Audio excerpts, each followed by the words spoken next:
Game Connect.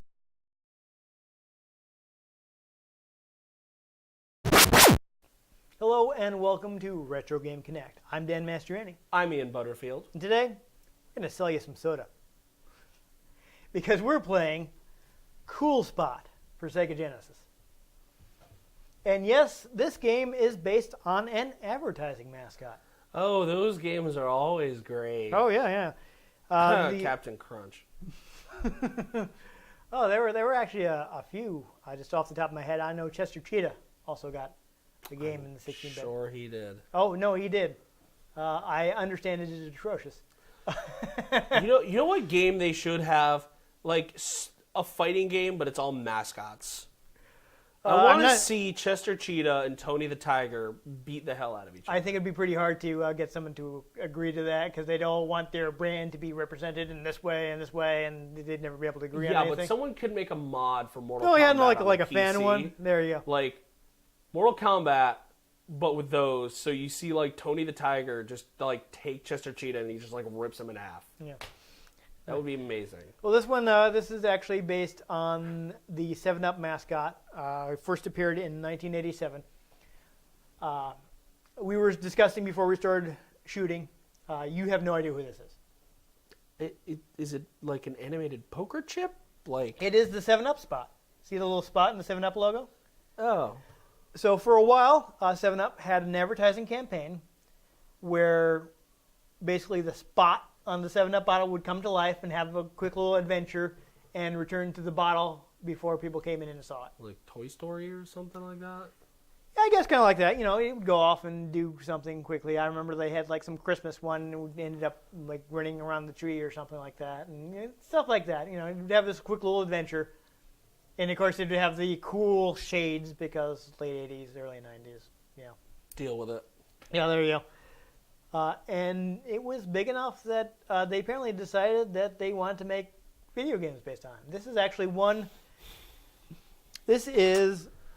of 4 games based on the 7-Up spot. 4? 4 games. The first one was basically just reversing, or reversi. I think that's reversi, right? That's how you pronounce the name of the game. Where you have like the chips and you flip them over as you... Memory? No, it's like a board game. You place chips down. If you surround one, you get to flip it over to your color. No? I got nothing. Okay. Anyhow, based on a board game. I know chess. There's also... I have Star Wars chess now. Actually, 2 editions. Yeah, I don't know too much. There was also a Spot the Cool Adventure, which I don't really know too much about. So this is the 3rd Spot game. You know, real original name, by the way, Spot. Yes. Like, it sounds like it should be a dog. Yeah. What should we call the little spot there? That one little spot in the 7-Up thing that we're going to make the logo. Let's call it Spot. What? Yeah. So this was made... I'm inferring they were using other green things besides 7-Up. So this game was actually created by Virgin Interactive, which is, of course, was a division of the Virgin company, you know, like Virgin Megastore and Virgin Mobile. Yeah, basically, you know, this is Branson. Yeah. Yes. Yeah. So his old media empire. This was a division of it, and a lot of people actually worked there that went on to be pretty influential in the industry. In fact, this game was programmed by David Perry, who would later go on to found Shiny Entertainment, which were the creators of Earthworm Jim. Yes. He says groovy. He does say groovy. Like Ash from Army of Darkness. Yes. I told you I'd work a reference in there somewhere. Yeah. But the people at home don't know that. We were talking about that before we started recording. Yeah, well, inside jokes. There you go, yeah. So, you know, David Perry worked on it. Also, are you familiar with Tommy Tallarico? Do I look like I'm familiar with Tommy Tallarico? Tommy Tallarico was, of course, a longtime video game composer. Have you heard of Video Games Live, the Video Games Live concert? No. Well, if you had heard of it, Tommy Tallarico is one of the people. See, this is where a scripted show like that would be a bouncing off question that Yeah. like, yes, I have, or no, I haven't. Just no, I haven't. No. Yeah, and we just get completely derailed. But anyhow, people who are interested in the history of video games would probably have heard of these people because they went on to do lots of other things. I mean, I know that there has been touring of orchestras playing like Legend of Zelda and Pokemon music. But Yes, it's that Nothing- sort of thing. yeah, I kind of figured that's Yes. what it was, but I've never actually heard of video games live. Okay, well, that is a particular concert that is going around. Hopefully, it's not FMV, Video Games Live. No. No, but this was actually one of the teams, one of, if not their first games. The team had just kind of been pulled together. It was originally going to be on Super Nintendo. It's obviously not. Yes. Well, eventually it was. But when they first started the project, it was going to be a Super Nintendo game. They were influenced. But was it going to be a Super Nintendo game? Well, we'll get into that in a bit. But it was inspired by Castle of Illusion, starring Mickey Mouse, which is a fairly popular Disney licensed Genesis game. Oh, Yes. People who had Genesis back then. so sued over me doing that. Yeah, people who had For the $5. Yeah. Like, yeah. Yeah, right. And I think most of that $5 is probably coming from you too. But anyone who had a Genesis at the time has probably at least heard of this game. It was a pretty big seller. So many of the people that actually worked on the game hadn't even worked on games before. So this was actually kind of surprising, but they were having some trouble getting working on Super Nintendo, and it turned out like Dave Perry, who had previously made a McDonald's licensed game called Global Gladiators. He basically already had an engine ready and running on Genesis. They had some art assets from this game, and he was basically able to just like plug them into the Global Gladiators engine and like just get things running. So he was able to say like, see, we can plug them into these existing levels, and this works. And so they moved it to Genesis because they had that existing engine and were able to get things moving again. Gotta love those licensed games. Yeah. But it's interesting is, of course, with Perry, he also made animation a priority. One of the guys he worked with Mike Dietz is one of the other people who worked on it, and they created a special engine for compressing animation frames. So that's how we see a lot of the games that Dave Perry worked on have lots and lots of animation. They're very very fluid, lots of frames. They also find a way to kind of stretch the characters so that they'd be larger than your average character sprite in games of the era. Smarter than the average bear. Yeah, so it's got a pretty good engine. It was also made with a map editor called TUME, which is actually spelled T-U-M-E because it's an acronym. I think it's probably like Universal Map Editor or something like that. Tactical, Universal, Megalodon, Expulsion. Sounds good. We'll go with that one. Yeah, Universal Map Editor. That doesn't make any sense. It's what he said. We get like a tweet from the guy who made this because he happens upon our episode. And he's like, "How did he know?" Yeah, so they use that editor. So they were able to quickly have that together. So it's came together pretty well. Though one other interesting fact I will mention: in Europe, 7-Up actually had a different mascot. They didn't use the 7-Up spot, so when they brought the game to Europe, they used like the U.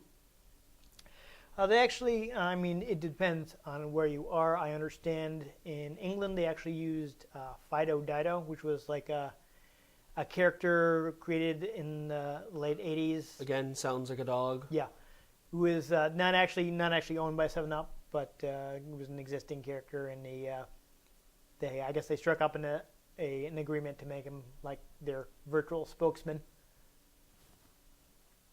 Yeah, I looked it up while I was reading this. I'm like, wait, who's Fido Dido? And I think I vaguely remember seeing him, but it's been a while. They were using him for like bumpers and Saturday morning cartoons in like the early '90s. So I can imagine you having no idea who it is. Like again, after I'd seen the picture, I was like, I think I remember that, and you weren't even there. I'm not. For once, I'm not mad at you for not knowing what I'm talking about. I think companies should take more cues from that. Coca-Cola should stop using bears, and they should just like use Krusty the Clown. Hey, kids, drink Coke. Well, I'm sure Krusty knows lots about Coke, but not necessarily the soda. But anyhow, yeah. So it was, yeah. They completely removed all the 7-Up branding. But it still stirred the spot, and they just kind of released it as a game in Europe. So that's interesting. So that's about what I dug up on it. And, Woody the Woodpecker representing a lumberyard. Yeah, I'm pretty sure they have actually used Woody Woodpecker to advertise things, but lest we go in circles. I saw BB-8 on oranges. That was weird. Oh yeah. They got Mark Hamill doing narration for what was it, like some kind of car or Jeep or something. Yeah. A Jeep commercial, and it's like vaguely tied into Star Wars because it's Star like Wars is white popular and black. Yeah. The car is like white and black. But I'm listening It's to like use the Force to drive the car. Yeah, I'm listening and like, oh, they've got Mark Hamill doing more time than he actually spent in Force Awakens, but more lines still. Yeah. Anyhow, I think we should. Not to say his appearance wasn't good. No. Just making fun. No. Yeah, that was. I actually thought that was a very poignant way to end the movie. Yeah, I liked that the big secret he was keeping from everyone was that he was barely in the movie. Well, because I thought he wasn't even going to be in it, because as the Falcon was taking off and it like turned, I was like, oh my god, it's gonna close onto the Falcon engines as it flies off, and that's gonna be the end of the movie. No, I thought they were. It was a very good set piece for an ending. Yeah, it's touch and go for a second. Like, are they gonna? No, they. Okay. Stop talking about Star Wars. Stop. We're playing the game now. Let's go. Turn around.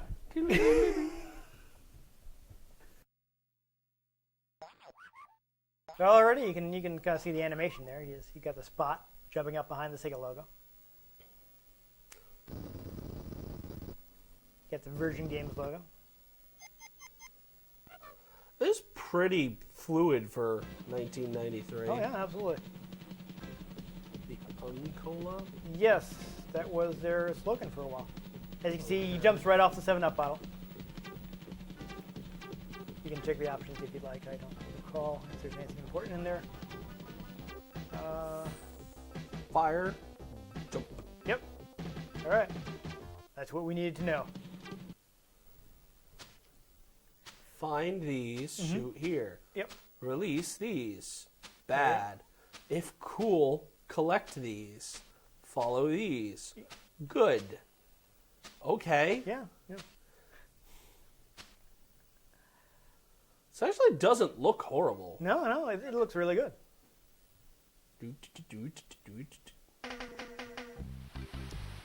So this is actually more. I hate timers. More of an exploratory platformer. Oh dear. So it's not like. Game gives me crabs. Oh, I know. It's not sort of. Am I like shooting carbonation? I think so. Yes. This actually doesn't play horribly. No, rather than just get from point A to point B, you want to collect the spots. I think you have to have a certain amount of cool to pass the level, but you also want to rescue the other 7-Up spots. There might be some way to bounce up there, but don't worry about it. We only have so much time. I'm not going to blame you if you don't find all the secrets in the game.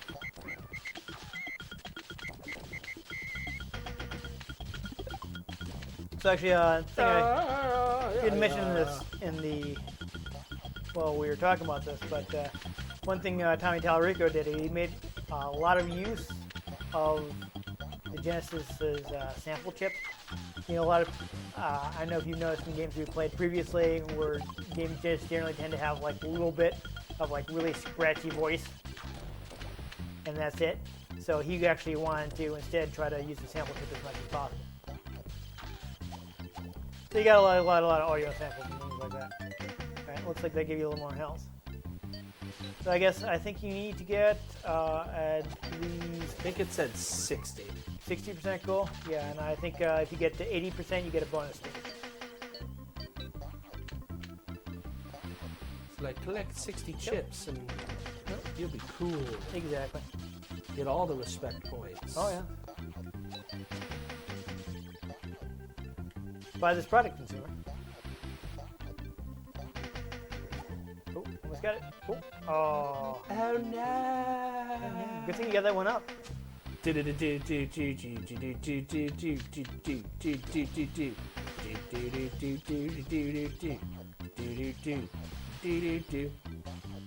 so it looks like you do get to keep your cool points.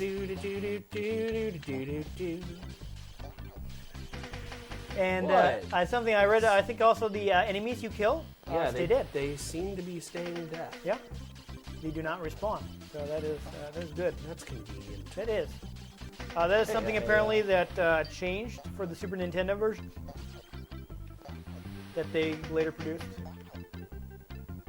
I don't remember how I got up there. I just kind of. Pretty sure you just jumped. Yeah. Can you like bounce if you're on the? Boing the boing. I don't know. Whatever. Don't worry. Oh, he's tiny. This is a chair. Yes, it is. I get it now. Yep. No, he's regular 7-Up spot size. Like I said, he just comes to life right off the bottle. Oh, I died. Yeah, I wouldn't don't even worry about that. Keep moving. I know. Get the balloon. But it's not really super exciting. But it kind of was for a minute. It was good for a minute. I like. You saw how he didn't have different animation for falling a distance. Hey, smash. So we gotta keep moving though, because people are watching us. I'm not like at this very moment. No, but you know. I'm just saying. Unless they are watching us. I know. Government. Yeah. I think there's security cameras in buildings, and we gotta watch out for that. Alright, so you got a checkpoint, and it looks like if you collect that little stopwatch, it should refill your time. But how? Just walk down. Looking at this, I can definitely see some similarities to the way the levels are designed in Earthworm Jim. They kind of have some of this like sprawling feel with the various. What's the word I'm looking for? You know, the. I guess that wasn't a 1-up because you're at the same. It's a 7-up. Yeah. What did it actually get you then? 6 points. Interesting. But yeah, it's got the very similar like sprawling with lots of inclines and such. All right, so you have enough cool to be able to rescue one of your fellow advertising mascots. So the bubbles. Oh. No! I don't know if the cage is going to appear somewhere you've already been, or if it's a case of you have to go somewhere to find the cage. I don't know. Let's ask Luke. Yes. Yeah. Because Marvel Comics. I'm not sure where you're supposed to go from there. Oh, there you go. You were hey, bouncing the bubble. Whoa! Oh, there you go. Whoa! This is actually really intense. Yeah, it's pretty. Hey. Yeah, no, you're back here. So see if you can finish the area you couldn't get to before. Now we know how to get that balloon you couldn't jump to. Yeah, buddy. Oh, you're doing good. Oh. You're getting it. Oh, Damaron. Oh, no! Oh, awkward. Hey! Oh. Oh, it actually worked that time. How do you like that? No! And now it will never work again. Yeah, right? So, do you actually have to do that entire sequence like in the first stage to finish? I imagine so. I don't really know what's going on. Oh, and now you got enough cool to get the bonus level, but it looks like the arrow is pointing you the other way. So, well, there's probably another. Okay. Oh, was that right above the start? Tricky. Tricky. Yeah, but it was like way down. That's a fun detail also that shows the bottle that you jumped off. Alright, so we got 2 minutes left. Let's find the To cage. find the Holy Grail. Yes. You see, I get over here and it tells me to go up. Alright, so I think you should be. See if you can hit that. If you can get to that bubble, it should bounce you up. Yeah. So you can get across to those other. I wish there was a sprint function. That'll be good. I don't think. Probably you could try double tapping, but you probably just can't run. Okay. And we already looked at the controls, so we know that the A button doesn't actually do anything. Yeah, I think you're going to have to jump out to the side more. You're being a little conservative with your jump. That's just the thing I'm really not. No? I have an idea. Okay. Nope. Nope. Okay, Oh, the there's cage the is up there. Yes, The Luke cage. the loot cage. You beat me to it. No! Okay, this is impossibly difficult. And it's annoying me. Yeah, and we're in the first stage, too. And there's no double jump. I've tried. But, yeah, just try. Yeah, see? Ha ha ha ha ha ha ha ha ha ha. That's what I was trying to tell you. You gotta go all the way up, you know? Level completed. Oh, you got almost 100% cool, though. That's cool? That's because I'm so cool. Yes. Now you got only this time. You get a coolness bonus. Oh. I always get a coolness bonus. Did you get the one up or not? I'm confused. You got the little map reading thing? Okay, so I guess jump up there and click spots. Sure. Okay, so that 7-up gets you coolness points. That was a very familiar sound, but I can't place it. I think that was in Kirby. Really? Doodly-doo. It could be. Whoa, buddy! Whoa. You're doing it.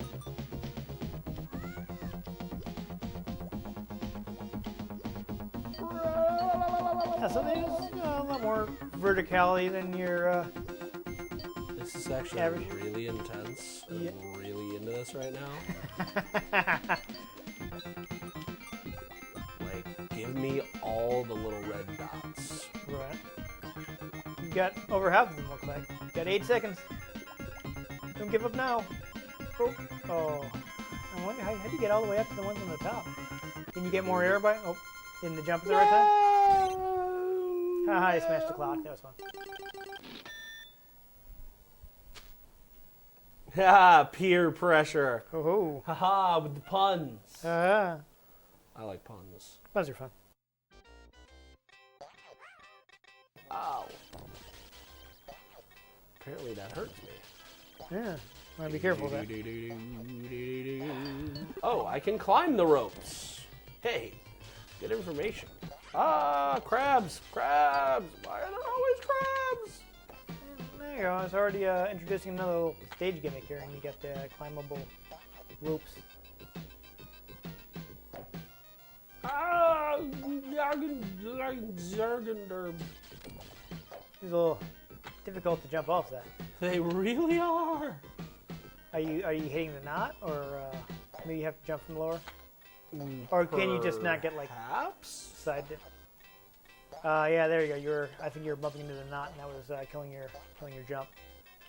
Killing my jump, man. I know. Oh. It's like totally not cool. Ah! Okay, die, crab. Die! Die! There you Where did sea life get off? Let's get some MythBusters on whether or not carbonation will kill crabs. Did they already do their final season? Yeah. Yeah. I guess we're not. YouTube. There you go. Yes. Hey, we're on that. Oh, hey, we are. Please finish watching our show first. Yeah. And then email the MythBusters. No, I kind of feel like if they're going to keep doing it, they would just do it on TV. Meh. I mean, I don't think they were canceled. I think they decided that... Internet's the way of the future, man. I was wondering if that was going to hurt me. Yes. In fact, I think it might have been listed on your list of bad things. Oh, it totally was. Hey, that was mean. They warned you. They warned you. There's like no giant collection of these in this. So I'm gaining points really slowly. Well, I guess now that you're on the second level, they're making it harder on you. Like, a lot harder. Yeah, it was, give me a lot of those worms, too. Wormy! SpongeBob reference. Okay. Get with the times, man. I'm sorry, I was too old for that. My parents enjoyed watching it. Okay. Well, I never tried because I wasn't really watching a whole lot of Nickelodeon at that time, you know? You know what I'm saying? All I'm saying? Yeah. Okay, it's really hard to shoot down because you move down while you shoot. I did watch Invaders Zim. Zim! The comic series that they did, that they're doing, is actually really good. I've heard that. Because it's by the same writers, and what can I jump? No! Oh, Darn you, Crab! Oh, yeah. Crab is part of the Rebel Alliance and a traitor. Yeah, I think right now you're getting a little obsessed, and maybe you should just go after some easier to find ones. What? Oh, apparently that was the bottom of the stage. I'm out of lives. Awkward. The days when having one life left meant you still had the 0 life. Yes. You have 0 lives remaining. Exactly. Yeah. Really wish there was more of a standard for that. But we've said that before. I think you want to go up here. I mean, you were just trying to get a look at the game, so don't worry about like trying to get a 100% run or something, you know? I'm not even at 60 yet, though. I know. You got a little 7-up on it. That gets you a good amount of cool. That gets points, not cool. I thought it got you some cool. Did you get you some cool when you grabbed okay, no, that was the 7-up logo. I'm getting confused.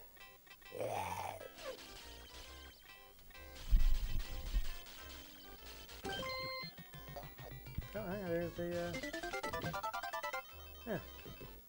I assume maybe you get extra lives at a certain point total? Fish! Oh, fish! It is a fish. Fish on wood. Yeah, that's... That usually only works when it's being cooked. Yeah. Apparently it was okay. Living in a puddle that you were able to walk across? Interesting. checkpoint, so if I die... Hey. Oh, but dear. No, he's crying. He's got another unique animation for that, so that's fun. Surprise! Cool Spot's actually pretty good. Yeah, I mean, besides the fact that it obviously lacks a save function. Well, 90s video games, so that was generally the norm. I think we've had this discussion before. You beat it in one sitting. Yeah. I don't see how you're supposed to be that in one sitting. Because if you lose all your lives, you go to the beginning of the game. There's a cheat code. We didn't put I'm sure. Yeah, we didn't put it in, but... Cheat codes. Yeah, no, you can cheat. Go farther, that kind of thing. But sure. yeah, it's more exploratory. You actually have to go around the level. I'm sure there are ways to earn extra lives, so once you get good at it, you can... Yeah, that was pretty intense. Cruise through it. But, still... It definitely... Still a marketing game. It definitely didn't go easy on you, giving you some interesting platforming challenges right in the first stage. Yeah, it really did. But still, the animation's really smooth. Yeah, and it did have some like mild variety, which was nice. Yeah. I mean, we only got to the second stage, so. Yeah. Yeah. I mean, apparently water causes portals where fish can pop out of anywhere. Oh, you didn't know that? But Come on, I thought you knew all about fish. I mean, it's not like water is those portable holes from Who Framed Roger Rabbit. Yeah, I was wondering like this.